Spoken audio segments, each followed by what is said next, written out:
saya akan menjelaskan mengenai fakta pendidikan di Indonesia. Ada 4 fakta pendidikan di Indonesia, yaitu masih terdapatkan kesenjangan antara wilayah perkotaan dan juga wilayah terpencil. Lalu ada daerah terpencil yang sering kali mengalami keterbatasan dalam berpendidikan. Lalu faktor ekonomi masih sering menjadi penyebab utama, dan yang terakhir ada anak putus sekolah itu masih ditemukan di berbagai wilayah-wilayah. Dan juga, apakah pendidikan di Indonesia itu sudah bisa dijangkau oleh semua orang? Yap, jawabannya belum sepenuhnya, karena banyaknya penyebab dan juga dampak. Nah, salah satu penyebab yang sering sekali didengar yaitu faktor ekonomi dan keterbatasan fasilitas. Nah, dampaknya itu apa ya kira-kira? Dampaknya itu tingginya angka anak putus sekolah, rendahnya kualitas sumber daya manusia, dan juga kesenjangan sosial semakin besar. Lalu, ada juga bentuk ketimpangan dan juga solusinya. Bentuk ketimpangan itu ada 4. Yang pertama, ada ketimpangan wilayah, ketimpangan ekonomi, ketimpangan teknologi, dan juga ketimpangan kualitas guru dan sarana. Nah, seringkali kita mendengar bentuk-bentuk ketimpangan tersebut. Kira-kira upayanya apa ya? Upayanya ada 2, ada upaya pemerintah dan juga upaya masyarakat. Upaya pemerintah seharusnya pemerintah mewajibkan seluruh rakyatnya atau anak-anak di seluruh Indonesia itu mendapatkan pendidikan yang layak. Dan juga upaya masyarakatnya itu mendapatkan komunitas belajar dan juga relawan-relawan pendidikan. Lalu di dalam relawan pendidikan juga ada juga PKBM atau pendidikan kesetaraan yang bisa dijangkau oleh semua orang dan mendapatkan ijazah sesuai.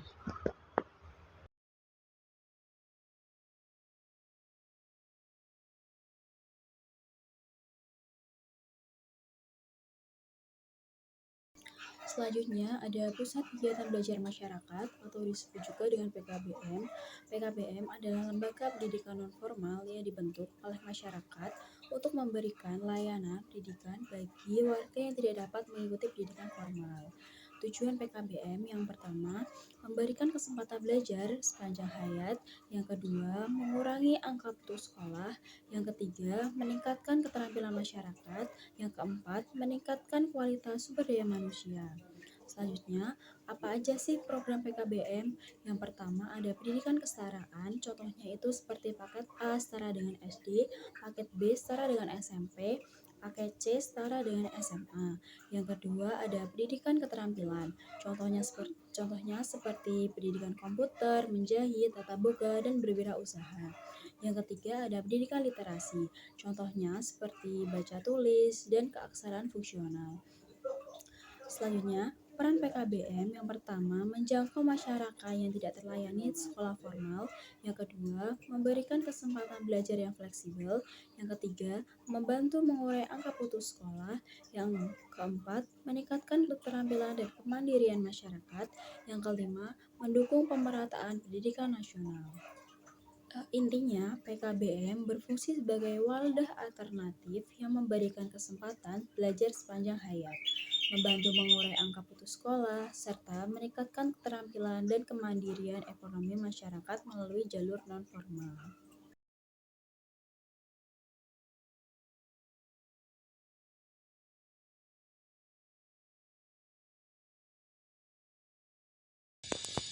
Baik, selanjutnya saya akan menjelaskan mengenai pendidikan kesetaraan. Pendidikan kesetaraan sendiri merupakan bagian dari program pendidikan non formal, di mana memberikan kesempatan yang sama bagi para masyarakat untuk mendapatkan akses pembelajaran atau akses belajar yang sama dengan pendidikan formal. Pendidikan kesetaraan sendiri memiliki peran penting untuk pemerataan pendidikan. Dengan dukungan dari berbagai pihak, pendidikan kesetaraan ini bisa menjadi solusi untuk menciptakan sumber daya manusia yang jauh lebih kompeten. Secara keseluruhan, pendidikan non-formal sangat penting untuk melengkapi pendidikan formal melalui program yang sudah disesuaikan, mulai dari peningkatan keterampilan, pemberdayaan masyarakat, hingga program pendidikan kesetaraan. Seluruh upaya ini dilakukan untuk memperluas akses belajar, meningkatkan kualitas sumber daya manusia, dan proses pembelajaran seumur hidup bagi para peserta.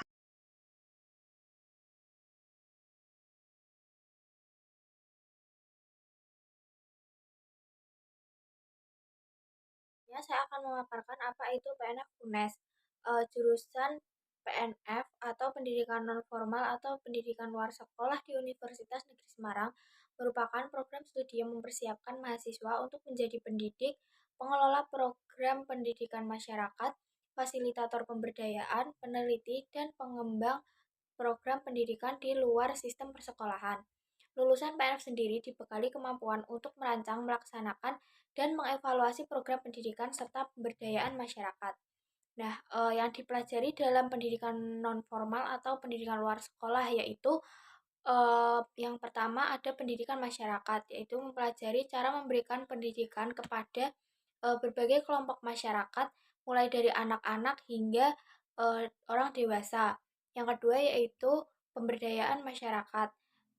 Pemberdayaan masyarakat sendiri yaitu membantu masyarakat untuk mengembangkan potensi ekonomi, sosial, dan budaya agar lebih mandiri.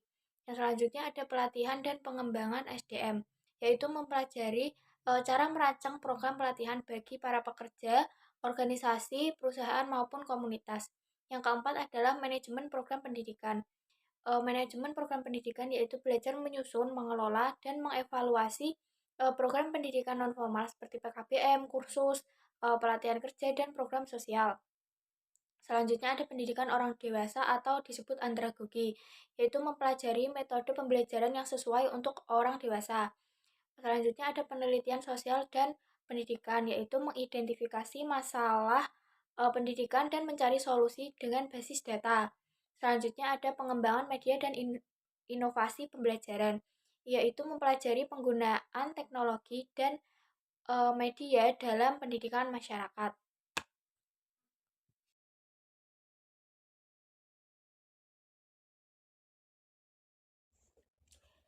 Oke, sekarang kita masuk ke pembahasan prospek kerja.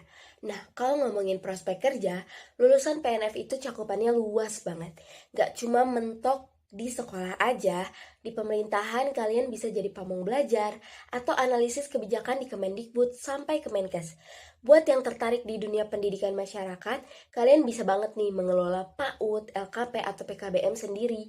Pengen masuk korporat? Bisa banget. Keahlian kalian bakal kepake banget di posisi CSR atau HR di bagian training. Bahkan kalian juga bisa jadi entrepreneur atau penggerak desa wisata yang keren banget. Intinya, kalau ngomongin prospek kerja, lulusan PNF itu fleksibel dan siap kerja di mana aja.